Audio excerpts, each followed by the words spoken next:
A good character is the only guarantee of everlasting carefree happiness. Seneca, Roman statesman and philosopher. Good morning, everybody. This is your favorite aspiring revolutionary here, a wandering author, reminding you that we are all the authors of our own lives. As always, my message remains the same. Spend less, live more, earn your freedom with frugality.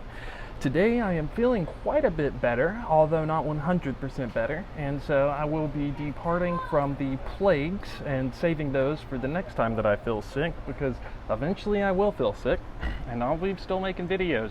And we'll be returning to talking about Stoicism. I was going to go and record near the racetrack. I did walk down there and I gathered some content. I'll upload it all up to my Instagram, but it's a little crowded down there and it's quite a bit hot. You can't really tell, but I'm quite sweaty. Anyways, the last time we discussed Stoicism, we talked about 2 of the 10 principles that Stoics follow in order to live a virtuous or eudaimonic, well-being, flourishing life. Those 2 were to focus on the controllables, the things that you have control over, and to live a life of action instead of being passive. So today, we're going to continue with 2 more principles, namely being virtuous, actively embodying the virtues that the Stoics believed were required to live a good life, and then learning or being a leader and showing people rather than telling people what to do, right? So for Stoics, there's only one path to a good life, which is virtue itself. The selfish pursuit of pleasure, which we've talked about here with consumer culture, only weakens man's constitution. Instead, a true Stoic is going to follow a values-driven lifestyle of integrity, ethical behavior, and service. The dean of the University of Texas at Austin School of Law, Professor Ward Farnsworth, has a pretty good quote that kind of talks about this topic, where he says, "The primary mission of the Stoics is to be helpful to others and serve the greater good. They don't do this to make themselves happy. They do it because it is the right and natural way to live," right? So they want to serve other people. It's a very selfless philosophy, which does make it similar to a lot of religions, actually. Most major religions, Eastern and Western, kind of espouse similar values. Now, we've gone over in previous videos the 4 primary Stoic virtues, which are courage. Now, courage is similar to bravery, but it's not just the type of bravery that a warrior possesses whenever they go into battle.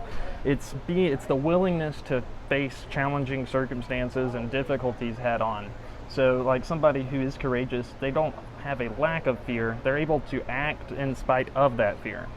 Temperance is the second major virtue, which is moderation and self-restraint.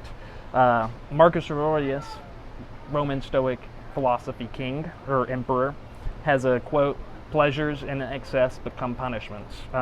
So avoiding excess in all aspects of your life. The third one is justice, equitas in Latin. Doing what's right even whenever it's difficult. Every small choice and tiny instance is an opportunity to showcase your cultivated virtues, right? So taking the shortcut even whenever nobody's looking is actually bad for you because it's affecting your character and constitution as a man. And when I say man, I mean like a human being. Let's be culturally sensitive here. And then finally, wisdom, or prudentia in Latin. It's truth and understanding, learning continuously, and keeping an open mind, pursuing the most important facts of life. Marcus Aurelius has another similar quote that's applicable here, where he says, "Your mind will be like its habitual thoughts, for the soul becomes dyed with the color of its thoughts." So take care of what you consume media-wise, the people that you interact with, and the thoughts that you entertain, because each of those things will impact you in the long run. Living virtuously does not mean that you need to be self-righteous, though, or judgmental. At the end of the day, you can, I'm sure we've all met people that act way mightier than thou, and they preach a lot, but that oftentimes does not translate to an actual good person, unfortunately. In fact, many times the best people are the ones who are quiet and kind of sit back. And I kind of wish they would speak up more, because we need more good people out in the world, right? Now, there's the third Stoic principle.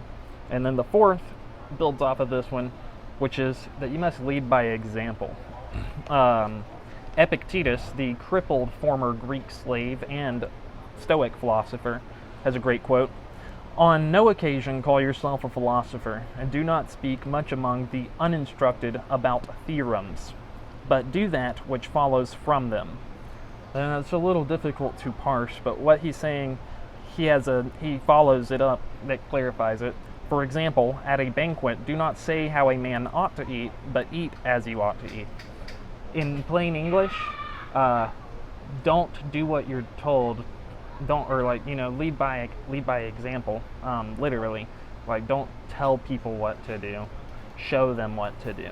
So everyone learns best whenever they're shown how to live rather than being told how to live. And what's cool is I actually did work as a scientist at one point, not a high-level scientist, but I was a research associate in Dr. Mark Rapour's Children Learning Institute doing functional near-infrared scanning at the University of Central Florida. And one thing that we learned there is that inside of all of our brains, there are these things called mirror neurons, right? And now mirror neurons, what they do is they mimic what we see other people doing. So there is real science behind it's easier for us to learn from example than it is for us to learn from hearing or from hearing stuff, right?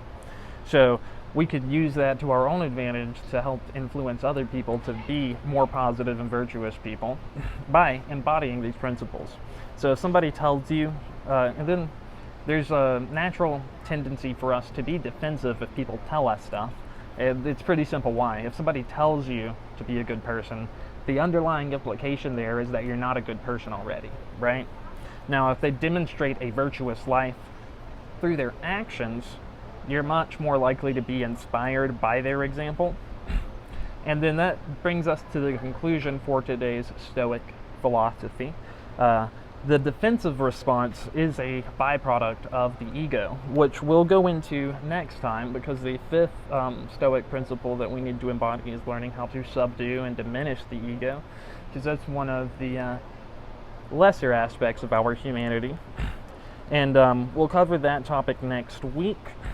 Today it is Friday, July 29th. We are still at the fair. I will be uploading quite a bit of stuff to my Instagram from around the fair. I did spend the last 2 or 3 days sleeping about 20 hours a day. I'm not sure what I got sick with, but I am almost totally better. There's a sheep and goat show today at 9 a.m. The Vernon Brothers, I've got some footage from them I'll upload to my Instagram if you want to see them. They're kind of like a bluesgrassy type band. And then right around now is when horse racing is going to be starting. Tonight's main artist is Michael Ray. And then after he's done playing, there's going to be a fireworks show, and the night's going to end by dance music from the Jason Miller Band. And then we've got one final fair factoid, which is that the fair's exhibit halls, which I was going to take some pictures of today, but they cleared them out already. I walked through them. They were first built in 1924, which makes them almost 100 years old at this point, and they are still serving the same purpose today that they did nearly a century ago. So that's really all I have for you guys today. It was really fun being here at the fair. I used to come here as a young child. It was my first time being here in about 10 years, but I was able to make quite a few friends. Played a lot of guitar, probably pissed off the neighbors a little bit, hopefully not too much. And actually gained quite a few subscribers while I was here, so that was really cool. And we will be going to Alabama for a week to spend some time with my pops, and then I've got somebody in Nashville that wants me to come visit them for a week, so I'll be going to Nashville. I'm sure there's some great stuff and footage that we can get up there while we're still making content. And then over the next month, we will be making our way up to Maine so we can see the farthest northeastern portion of our country before it gets so cold that it'll kill us.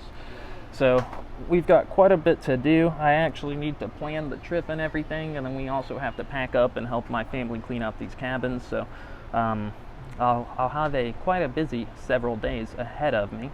But as always, this is your favorite aspiring revolutionary here, a wandering author, reminding you that we are all the authors of our own lives. Spend less, live more, earn your freedom with frugality. What are you guys doing in order to inspire, uplift, and empower your communities today? Because this world isn't changing unless we all do our part, and you can count on me to do mine daily. Until next time, I love y'all.